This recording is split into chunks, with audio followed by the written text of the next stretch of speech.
I'll present a paper on clinical outcome in proximal phalanx fracture dislocation treated with pins and rubber traction, that is Suzuki frame. So according to the source, there are almost 12 cases per 10,000 population of phalangeal fracture, out of which 50% involve PIP joint. And the most common cause, as mentioned earlier, is cricket ball injury followed by twisting injury, door crush, or fall on outstretched hand. So here the challenge is unstable fractures lead to stiffness, pain, and ultimately poor function. So there are multiple treatment methods available: plate fixation or screw fixation, extension block pinning, and circlage wire. And one of the method is pins and rubber traction or Suzuki frame, which is based on ligamentotaxis principle, which says gentle traction across the fracture joint encourages intact soft tissue to pull fracture fragment into alignment. Here the important thing is radiographical evaluation, for which a dead lateral X-ray is must, and we should detect, there is a V sign to detect a residual subluxation after reduction. We should get oblique views, as well as we should keep low threshold for CT scan in case of complex fractures. So the ideal indication for Suzuki frames are articular, more than 40% of articular involvement of middle phalanx base and comminuted pylon fracture.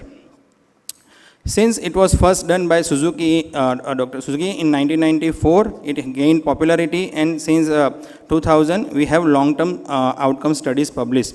So there are multiple studies, and here I come with my study that we have performed on Suzuki frame on 26 patients since April 2021 to February 2024. Out of those 26, 24 were male and 2 were female with mean age of 31 years.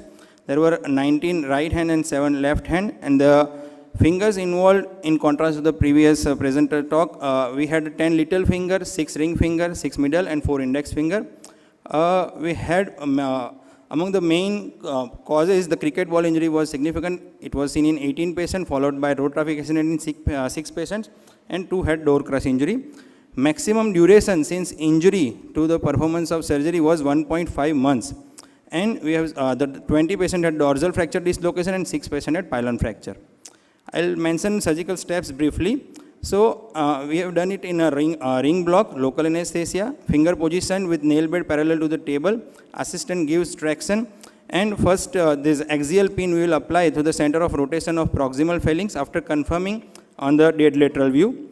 And then the second pin we will apply on the, through the head of the middle phalanx, that is hook pin. Then we will bend the our axial pin both sides, and from the first bend, the second bend will be approximately 6.5 centimeter distance. Then we will apply, make a hooks and apply the traction using 2 rubber bands on each side. And if needed, we will apply, like the reduction is not there, then we will apply a reduction pin inserted distal to the fracture to prevent dorsal subluxation. And we will check intraoperatively to confirm reduction, alignment, and finger movement, and sterile pin track dressing is done. Immediate joint mobilization will be started immediately, means like after 1 or 2 days joint mobilization is started, and after confirming the union we will remove the fixator, and if patient had a flexion contracture, we will apply a Kapner splint. So the functional outcome at 1 to 2.5 year average follow-up, we had 78-degree range of motion with 84% of grip strength, and 100% union rate was achieved.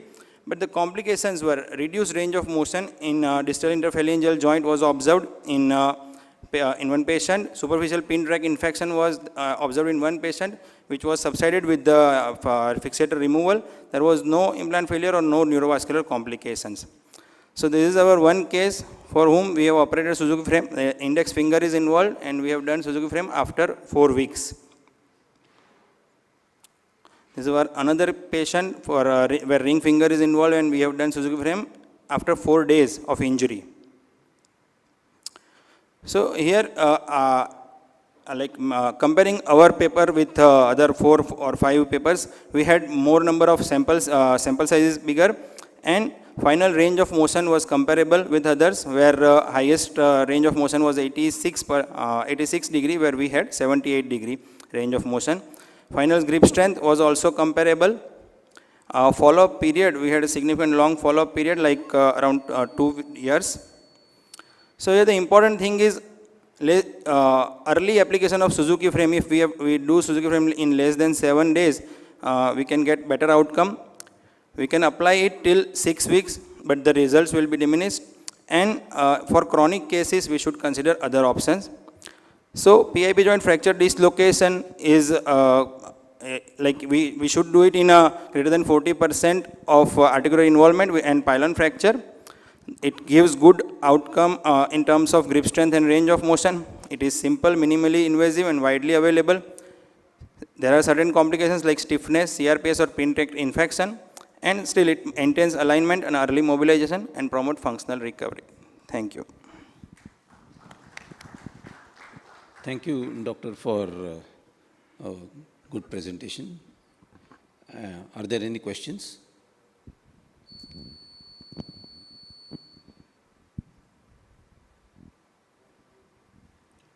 Yeah, I think there are no questions. Can I call upon Dr. Yogesh from India to present his work on novel surgical method for exposure and plating of dorsally displaced unstable distal radius fractures? Respected chairpersons and colleagues, I'm going to speak about the novel surgical method for the exposure and plating of the dorsally displaced distal radius fractures.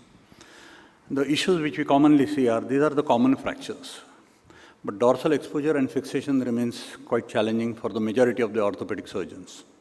The conventional dorsal plates can cause tendon irritations, and volar-only fixation has its own share of problems, inadequate control of dorsal comminution. So what are the limitations of the conventional approach? There is a disruption of anatomy. There is a tendon bow-stinging which occurs. There is an excursion loss of the EPL. There is a possibility of a nerve injury giving rise to painful neuromas. And there is a loss of pulley effect, which is really relevant and important for the fine artisans. So there was a need for innovation. We needed a reproducible method that simplified the dorsal exposure and a secure plating. So what are the classical indications? These are the dorsal shear fractures, fractures involving the dorsal rim, dorsal and ulnar die punch fractures, and insufficient bone stock for volar plating whenever there is an excessive comminution on the volar aspect.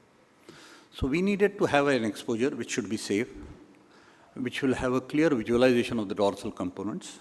It should protect the extensor tendons and preserve the soft tissue. So how do we go along with it? So make a standard dorsal incision extending 5 to 7 centimeters based on the Lister's tubercle. We identify the APL and retract it, prepare a lateral window. The ECRL and ECRB on the radial side and the EPL Bailey on the ulnar side, it forms the boundary of the second window. Once this is done, the external retinaculum, the fracture hematoma, and the fracture fragments come into vision. Here, what we can see is the inverted V marked on the extensor tendon, extensor retinaculum, centered over the Lister's tubercle and extending from the first to the third compartment. I think this is one of the most important points here. And once the fracture is reduced, you can proceed with a bicolumnar plating and then finally repairing the extensor retinaculum. So we have low profile plates that are now available, which can be contoured to the surface of the distal radius and in specific situations to allow for the tendon excursion as well. So these are the few cases which we have done. This was a bicolumnar fracture from a volar as well as from the dorsal plate. And we believe that the key benefits is the anatomy is preserved, the dorsal wrist structures remain intact, there is no tendon bow-stinging because the extensor tendon's path remains unaltered. The EPL maintains a normal movement around the Lister's tubercle, which we don't sacrifice or damage.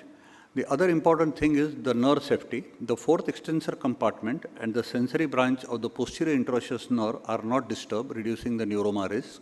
And the most important mechanical advantage is the Lister's tubercle retained as a pulley, which improves the force, especially helpful for tasks needing precision, such as artisans and people working with computers.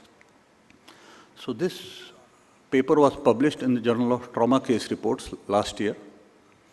And I conclude that this approach to fracture fixation represents a practical advancement in orthopedic trauma care, balancing innovation, safety, and clinical applicability. Thank you very much.